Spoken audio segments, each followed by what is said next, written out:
Okay, so in chapter 7, we're talking about the nature of interpersonal communication. Think about all communication existing on a spectrum. On one end of the spectrum, we have contextually interpersonal communication. I'd refer to this as impersonal communication. This is any communication that would take place between two individuals. On the more contextually interpersonal or impersonal side of the spectrum, several things are going to differentiate this type of communication. We're going to base it on social roles. Okay, so we base our impersonal communication on social roles, and we follow the rules of society.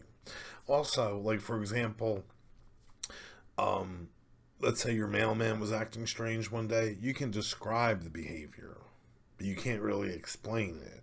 On the other end of the spectrum, where you have your more significant others and your family members and the people that you're closest to, that's going to be qualitative interpersonal communication, and it sees each other as unique individuals regardless of the number of people involved or the context of the interaction.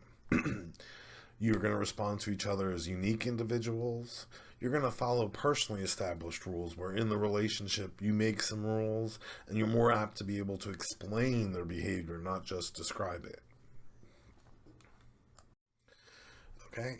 Now, most of our messages occur both on the content and the relationship level. The content level focuses on the information being discussed, the literal meaning of the message. The relational message conveys the social relationship between two or more individuals.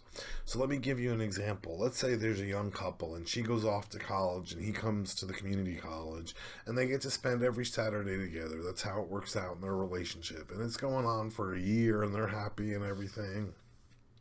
And then one week, one of his friends from school says, "Hey man, I have one extra concert ticket to that concert at Asheville this weekend. You in?" And he's like, "Yeah man, I'm going."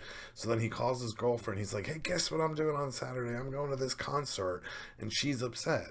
Well, here's the thing. He was all on the content level. He was just focusing on going to the concert. He didn't take into account the relational message that conveys the social relationship between the two of them. So he should have said, or what could have made it more helpful, would have been, "I know Saturday's our special day, but I have this chance to go to this concert. Is there any way we can hang out another day?" And that would result in better communication because he took into account not only the content message, but also the relational aspect of the message.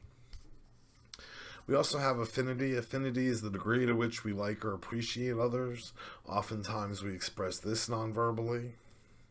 Respect is the degree to which we hold others in esteem, and immediacy is the degree of interest and attraction we feel towards and communicate to others, also usually expressed non-verbally. Think about a first date. You're probably going to do certain things to make yourself feel close to the person. You're going to sit close to them. You're going to make eye contact. You're going to talk with them. You're going to try and go to an environment that's kind of private, so it's not like there's a ton of people around. All these little things that you're doing to create a sense of closeness on the date is immediacy. So we do the same thing with communication. We try and create that sense of closeness and attraction with each other non-verbally. Now, sometimes in relationships, we have to communicate about communication, and we're going to call that meta-communication. It's usually more relational than content related, and it's communication that refers to other messages. It allows us to look into and solve problems better, and it can also reinforce the good aspects of a relationship. An example would be, "You seemed upset last night over dinner. Is there anything we need to talk about?" It's just communicating about prior communication. Now, another thing we're going to do in relationships is we're going to share information about ourselves.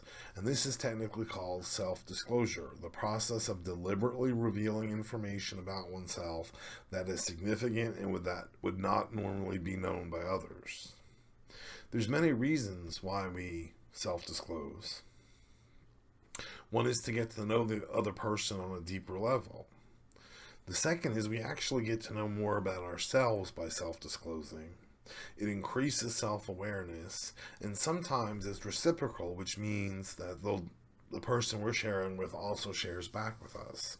This is called the dyadic effect. We're more likely going to communicate with someone else about ourselves who shared prior about themselves. Now, there's two models of self-disclosure. The first model is called the social penetration model, and it's a model of how intimacy can be achieved via the breadth and depth of self-disclosure. The breadth is the range of topics about which an individual discloses, and the depth is the level of personal information one reveals on that topic. So as relationships build and people get closer, typically the breadth and depth of the topics, of the range of the topics and the depth of the topics gets deeper. If you're ever in a relationship and you start seeing people talking in less detail about less topics, it's a sign that your relationship could be facing some rocky times and you might need to work on things.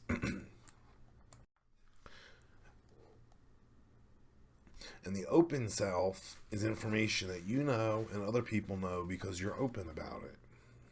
Then we have the information in the next self, the blind spot, which is unknown to us, but other people know. Okay, so that's information about you that other people know that you might not know. For example, do you have any personality quirks? Do you have any unconscious habits that you do? For example, maybe you have a habit of rolling up your tie when you're frustrated. So when people see you do that, they know you're frustrated about something. You don't know that other people know this, so it's your blind self. Next, in the column, or down in the bottom left quadrant, we have information that's unknown to others, but we know, and that's our hidden self.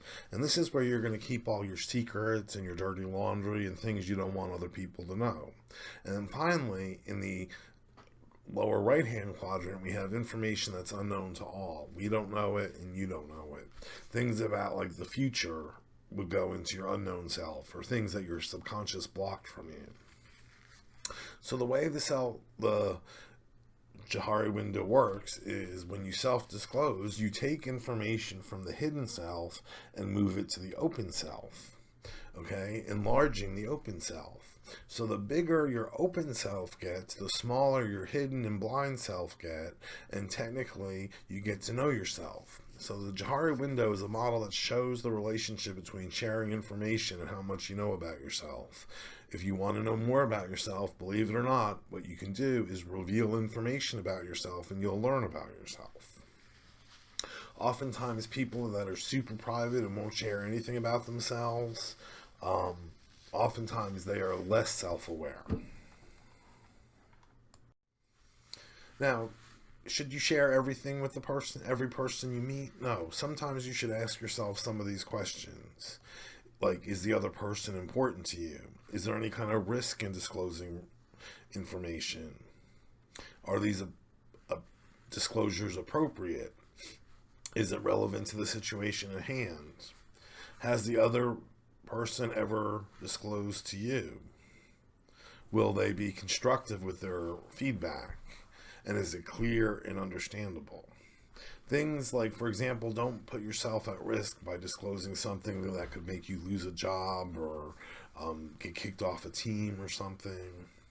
Don't reveal information that's not appropriate, like sexual fetishes at work or something. And also take into account, has the other person disclosed to you? Now we have confirming and disconfirming messages. Confirming messages are messages that demonstrate respect and approval. Disconfirming messages deny the value of the other people. The communication climate is the emotional tone of a relationship as it is expressed in the messages that the partners send and receive. So there's different levels of confirming messages. You can show recognition, you can acknowledge thoughts and feelings, and you can show that you agree. Those are confirming messages. Disconfirming messages can have hurtful evaluations, manipulation, or you acting superior to someone. So obviously we want to have more confirming messages in our communication and less disconfirming messages.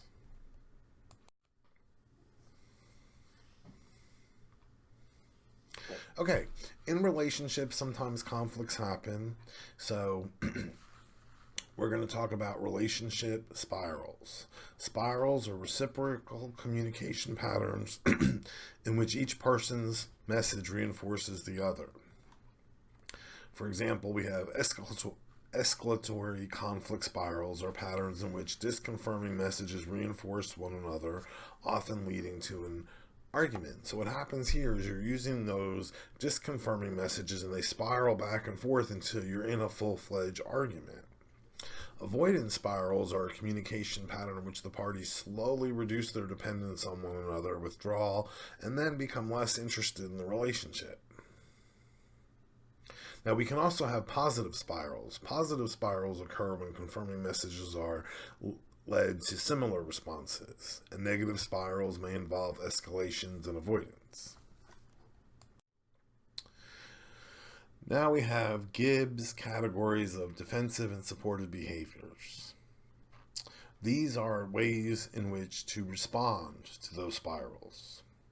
So, for example, if you're going to respond defensively, you're worried more about yourself and not the other person. But if you respond with supportive communication, you're focusing on the other person.